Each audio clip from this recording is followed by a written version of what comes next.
Hello everyone, Shrimati मोहरी देवी Tapadia girls college के इस यूट्यूब चैनल में आपका स्वागत है। आज हम केमिस्ट्री क्लास में जो टॉपिक आपके डिस्कस करने वाले हैं वो आपके हैं factor influencing solubility rate of reaction. आज का जो अपना वीडियो है जो आपकी अभिक्रिया का वेग है या कह दें जो अभिक्रिया की गति है उसको प्रभावित करने वाले जो कारक है अपन वो है डिस्कस कर रहे हैं। देखिए, इससे पहले अगर अपन बात करें अपनी प्रीवियस वीडियो में अपन ने ये देखा कि भाई ऐसे कौन कौन से फैक्टर है जिसमें अपन ने ताप का प्रभाव है, अणुओं की विलयता है, तो उसके आधार पर अपन ने है 3-4 फैक्टर अपने प्रीवियस वीडियो में डिस्कस किए जिसमें अपन ने ये एक्सप्लेन किया कि भाई ये फैक्टर्स सामान्यतः आपकी किसको प्रभावित करेंगे, रेट ऑफ रिएक्शन को। आज के वीडियो के अंदर जो नेक्स्ट आपकी जो बची हुई आपने आपके फैक्टर्स हैं उनकी अपन बात करेंगे। तो यहाँ पर देखिए डिस्कस करें जो अपन ने अगर बात की जाए कि आपके जो नेक्स्ट फैक्टर है, नेक्स्ट फैक्टर में आपके पहला जो दे रखा है या कहते हैं जो फोर्थ वाला है अपन उसकी बात करें, उत्प्रेरक व संगमक, इनहिबिटर्स, कैटालाइसिस एंड इनहिबिटर्स। यहाँ पर आपको जो चीज समझनी है या फिर अगर बात करें कि भाई सबसे पहले जो उत्प्रेरक किसे कहते हैं तो ये आपको ध्यान होगा कि अपन ये अगर डेफिनेशन के रूप में अगर बताते हैं तो अपन ये कहते हैं कि वे पदार्थ जो किसी अभिक्रिया में क्या करते हैं, भाग लेते हैं या किसी मिश्रण में मिला दे तो उस अभिक्रिया को या उस अभिक्रिया की दर को या तो अपन कहते हैं कि बढ़ा देते हैं और स्वयं क्या है अप्रभावित रहते हैं, आपके क्या कहलाते हैं, उत्प्रेरक हैं कहलाते हैं। सामान्यतः यहाँ पर अगर बात करें जैसे आपका जो KClO3 है, जब KClO3 है आपका है इसमें अपन बहुत कम मात्रा है KMnO4 का आपके MnO2 का मिलाते हैं, मैग्नीज डाइऑक्साइड मिलाते हैं, तो इसके फलस्वरूप देखा जाता है कि सामान्यतः आपका जो KClO3 है उसकी बढ़ने की जो आपकी दर है वो क्या हो जाती है, ज़्यादा हो जाती है। मतलब यहाँ पर जो O2 इसके साथ बनती है वो अधिक मात्रा में क्या की जाती है, बनाई जाती है। तो यहाँ पर जो MnO2 है वो क्या कर रहा है, आपके मुख्य रूप से किसका काम कर रहा है, उत्प्रेरक का काम कर रहा है। यहाँ पर किसके लिए बात करें, आपकी KClO3 किसमें अगर अपन ये मिला दें इसकी विलयन में तो यहाँ पर इसके द्वारा जो O2 का निर्माण है वो क्या हो जाएगा, बहुत ज़्यादा बढ़ जाएगा।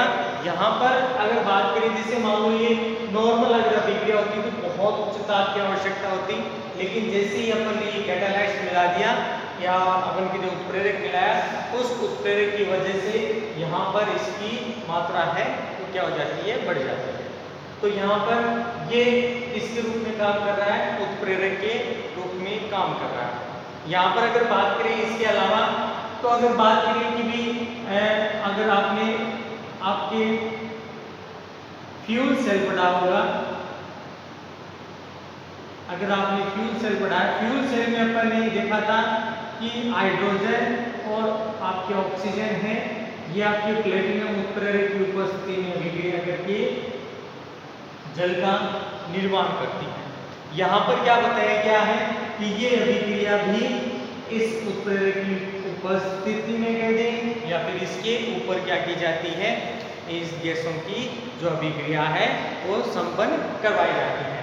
तो एक अभिक्रिया ये है और एक अभिक्रिया ये वाली है कि जिसमें अपन बात करेंगे कि MnO2 यहाँ उत्प्रेरक के रूप में काम कर रहा है और यहाँ पर प्लेटिनम है वो उत्प्रेरक के रूप में काम करके अभिक्रिया की वेग को कह दें, अभिक्रिया की दर को कह दें उसको, या फिर कह दें अभिक्रिया को तेजी से संपर्क कराने में आपके क्या लेता है, मुख्य रूप से भाग लेता है। अब यहाँ पर इसकी दूसरी चीज समझनी है जिसका नाम है संगमक यानी रोकने वाला। इसको अपन इस तरह से कह सकते हैं कि सामान्यतः ये उत्प्रेरक के जस्ट विपरीत जो गुण है रखने वाला अपन कह दें कि भाई पदार्थ कह दें। तो यहाँ पर आपको क्या है, किसी अभिक्रिया में ऐसे पदार्थ मिलाएं जिससे आपकी अभिक्रिया है वो रुक जाती हो, संगमित हो जाती हो या फिर कह दें आपके समाप्त हो जाती हो, तो ऐसे पदार्थ संदमक पदार्थ कहलाते हैं।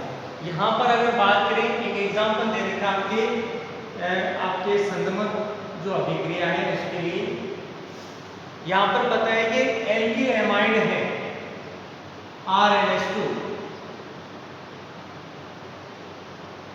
कि एल्किल एमाइड है अगर उपस्थित हो तो आपका जो पर ऑक्सी सल्फेट है, क्या नाम है, पर ऑक्सी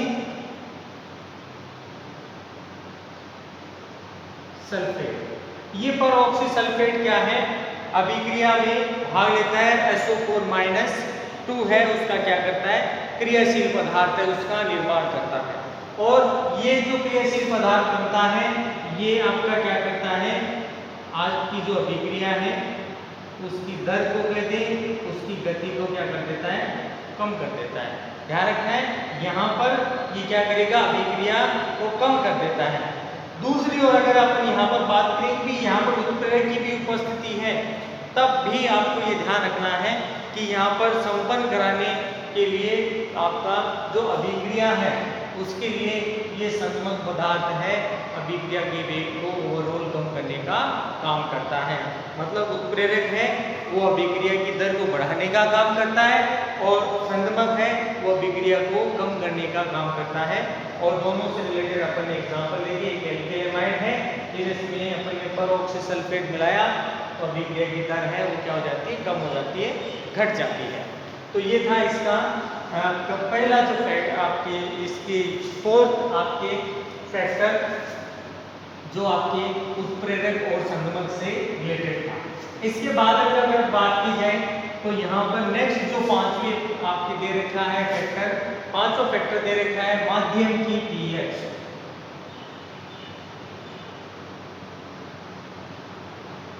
माध्यम की पीएच, यहाँ पर देखिए चीज समझिए, यदि आपकी जो अभिक्रियाएं हैं अगर जलीय माध्यम में क्या की जाती हैं, संपन्न कराई जाती हैं, तो सामान्यतः यहाँ पर इसके लिए कहा जाता है कि यहाँ पर जो माध्यम की पीएच है आपके अभिक्रिया संपन्न होने के लिए क्या करती है, उस पर निर्भर करती है।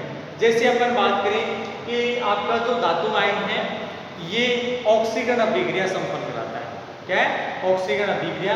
साधारणतः अगर बात करें तो यहाँ पर जो हाइड्रोजन आयन की सांद्रता है, क्या बताया है कि अपन धातु का क्या करें, ऑक्सीकरण करवा रहे हैं, तो जो अभिक्रिया का वेग है सामान्यतः जो हाइड्रोजन की सांद्रता है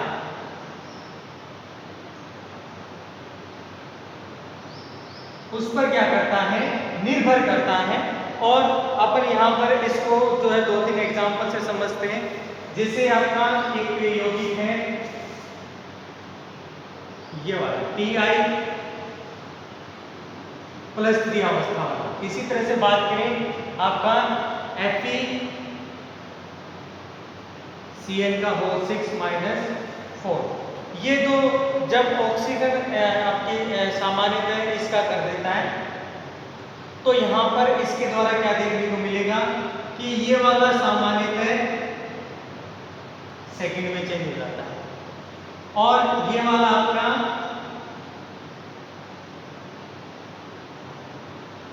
इसमें, यानी ये क्या हो जाता है, ऑक्सीकरण हो जाता है।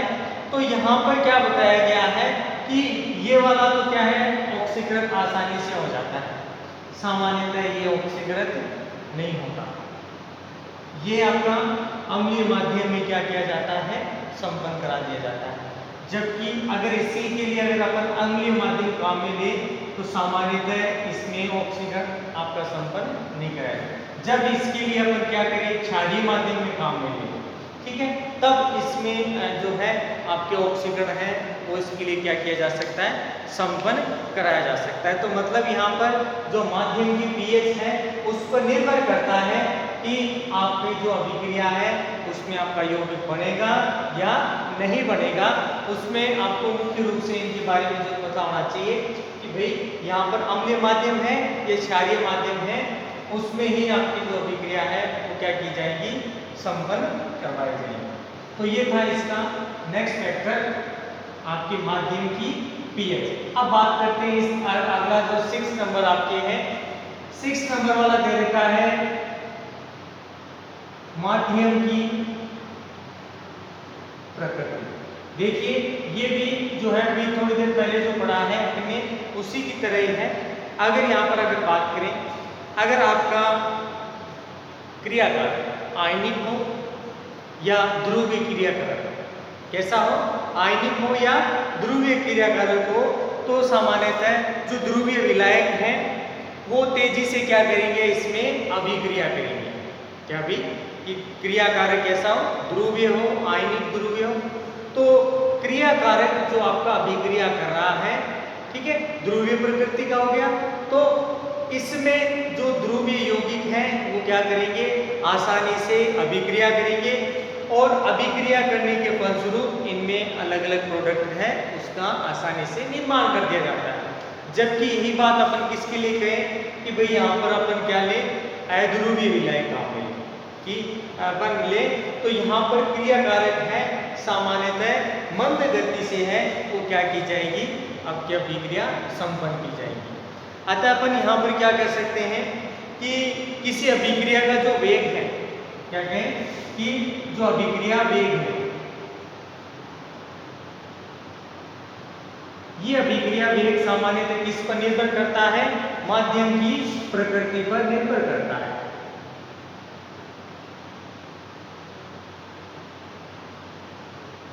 जिसमें अभी अपन ने बात की कि अगर आपका माध्यम है, अगर कैसा हो, ध्रुवीय क्रियाकारक है, तो आपका जो ध्रुवीय अभिक्रियाएं होंगी ये क्या होगी भाई, आसानी से संपन्न हो जाएगी, आसानी से क्या हो जाएगी, संपन्न हो जाएगी।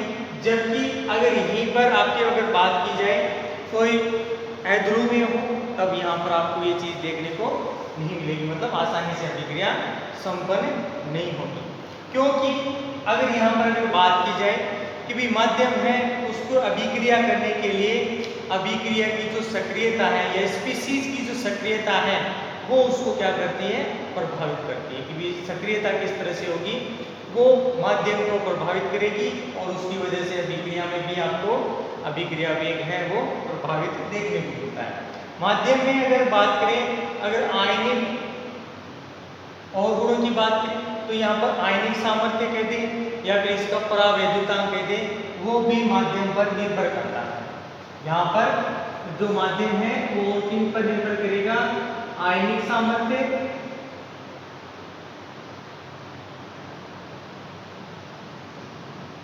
और दूसरा इसमें जो परावैद्युतांक है। देखिए एक तो आगे आपके ध्रुवीय क्रियाकारक का या फिर पर निर्भर करता है, आयनिक सामर्थ्य और परावैद्युतांक पर भी क्या करता है, निर्भर करता है। जैसे पर ऑक्सीसल्फेट है, आपके आयोडीन के साथ अभिक्रिया करता है, तो आयोडीन यहाँ पर जैसे ही अभिक्रिया में भाग लेता है, तो यहाँ पर अपन बात करें आयनिक सामर्थ्य बढ़ाने के लिए, यहाँ पर अभिक्रिया का वेग भी क्या हो जाता है, बढ़ जाता है, क्योंकि यहाँ पर आयनिक यौगिक का क्या किया जाएगा, निर्माण किया जाएगा। तो ये इसमें मुख्य रूप से अगर बात की जाए तो माध्यम की जो प्रकृति है या फिर अपन कह दें कि अभिक्रिया का वेग है वो माध्यम की प्रकृति पर निर्भर करता है। सामान्यतः यहाँ पर आयनिक सामर्थ्य और आपके ये जो माध्यम की प्रकृति जैसे ध्रुवीय और अध्रुवीय उन पर निर्भर करता है। अगला गुण देखिए दिया रखा है विकिरणों का प्रभाव। सातवां क्या दे रखा है, विकिरणों का प्रभाव।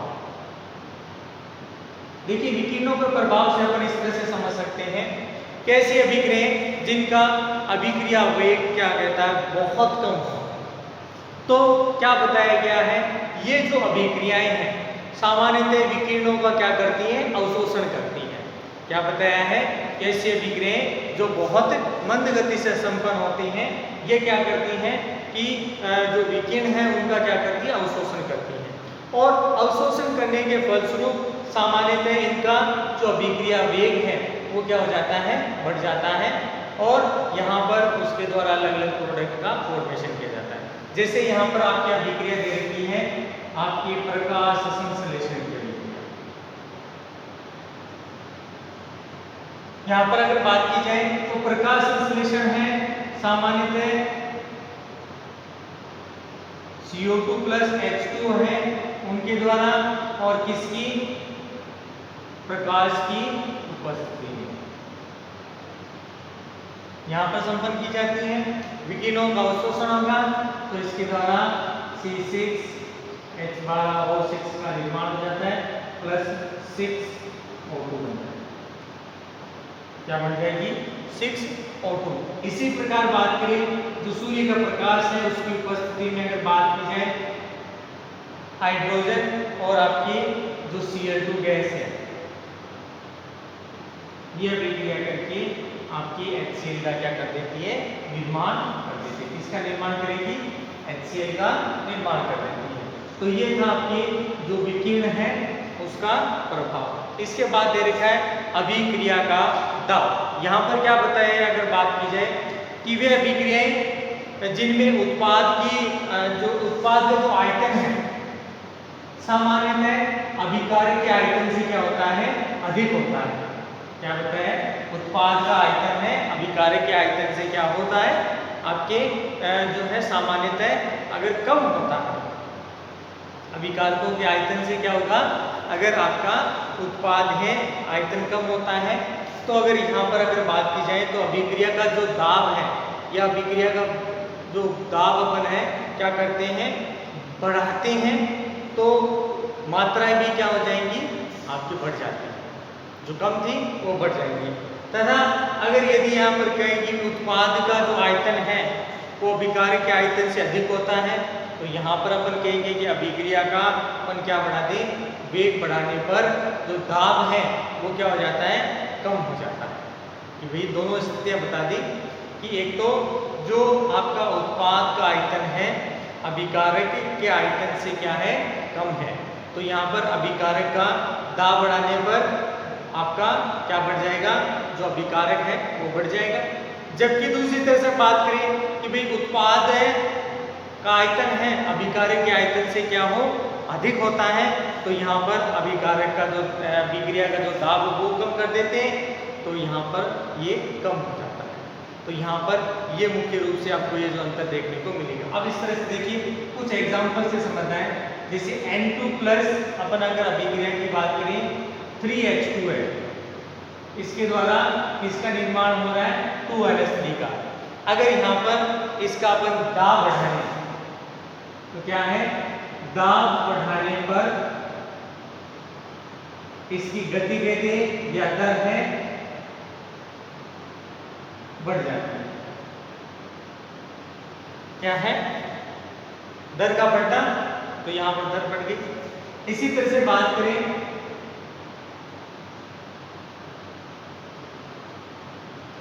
यहां पर, अगर अपन यहां पर दाब बढ़ाते हैं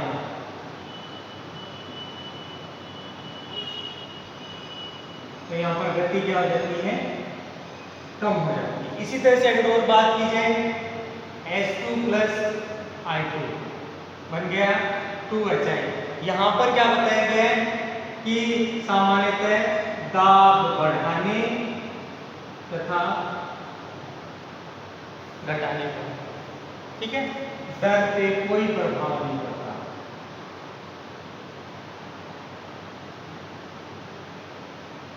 कोई प्रभाव यहाँ पर नहीं पड़ेगा।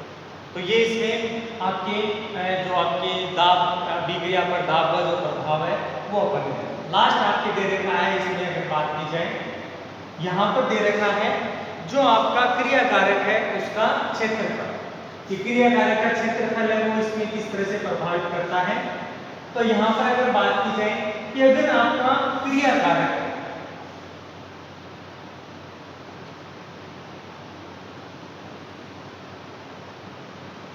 क्रियाकारक क्या हो, अगर मिश्रित अवस्था में हो तो यहाँ पर क्या बताया गया, क्रियाकारक है उसका जो क्षेत्रफल है वो क्या होता है, बढ़ जाता है। और सामान्यतः अगर यहाँ पर आपका विषमांगी अभिक्रिया अगर संपन्न की जाती है तो उसमें मुख्य रूप से आपको ये चीज़ देखने को मिलती है। मतलब यहाँ पर जो आपका अगर बात करें कि अभिक्रिया की दर है वो सामान्यतः अभिक्रिया के क्षेत्रफल के समानुपाती रूप से आपको देखने को मिलता है। और जैसे ही अभिकारक है वो आपके अभिकारक का क्षेत्रफल बढ़ता है तो आपकी मुख्य रूप से अभिक्रिया की दर है वो भी क्या हो जाती है, इसमें बढ़ जाती है। तो ये आज कुछ ऐसे फैक्टर थे जिसके आधार पर अपन ने ये एक्सप्लेन किया कि सामान्यतः जो आपकी अभिक्रिया की दर है वो बहुत सारे फैक्टर्स पे हैं, वो क्या करती है, निर्भर करती है। ये फैक्टर इस अभिक्रिया के अंदर या अभिक्रिया की दर को क्या करते हैं, सामान्य रूप से प्रभावित करते हैं। ये था आपके डियर स्टूडेंट इससे रिलेटेड आज का अपना video. I hope you video आपको पसंद आएगा। वीडियो को लाइक करें, शेयर करें और इससे रिलेटेड जो नोट्स बनाते रहें। और इस वीडियो को देखने के लिए धन्यवाद।